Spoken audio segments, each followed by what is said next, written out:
Good evening, I'm Kimberly Suiters. First at 11, a hero shares his story of lives he saved the day of the Metro smoke incident. On that day, nearly 200 people were evacuated from the L'Enfant Metro station. More than 80 were hospitalized. Jay Korf reports at least some of those people are alive today thanks to one man. Jay? Yeah, really a great story. You know, we've all heard the stories of delays and dysfunctions having to do with this awful and harrowing event that occurred on Monday.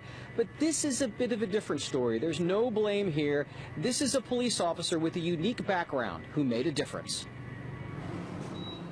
They dispatched initially for reported smoke in the tunnel. 33-year-old Keith Bird is not your typical Metropolitan Police officer.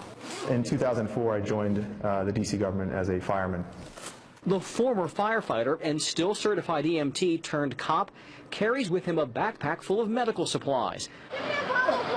So when he arrived at L'Enfant Metro station last Monday, Popped the trunk, grabbed my bag, and was heading in. He initially worked medical triage outside the station, where he saw Carol Glover, the one person who did not survive. You don't want to have that outcome.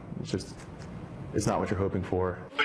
His next assignment, head down to the train and help passengers in need. His years of work with the fire department kicked in. It was an eerie sensation because it was completely black, working by flashlights only in this tunnel. Officer Bird then resuscitated one of the two critically injured patients. He gave several quick compressions, and then since he hadn't been getting compressions now for about a minute while we were trying to move him and reassess for a pulse. At that point, he had a pulse. When I left, he wasn't talking yet, but he was breathing on his own eventually, which was, a fantastic feeling to know that you were able to do that. While Officer Bird has heard of response delay concerns, he says when he got there, he didn't see any issues. Just first responders, police and firefighters working together to save lives. If they'd been down there much longer, I think they would have been in bad shape, but, the quick action of the fire department and the police department got these folks out of there into safety. Now, Officer Bird was, quite frankly, working so quickly he didn't get the name of the person who he helped resuscitate along with those other firefighters. He says he'd be more than happy to meet him to see how he's doing.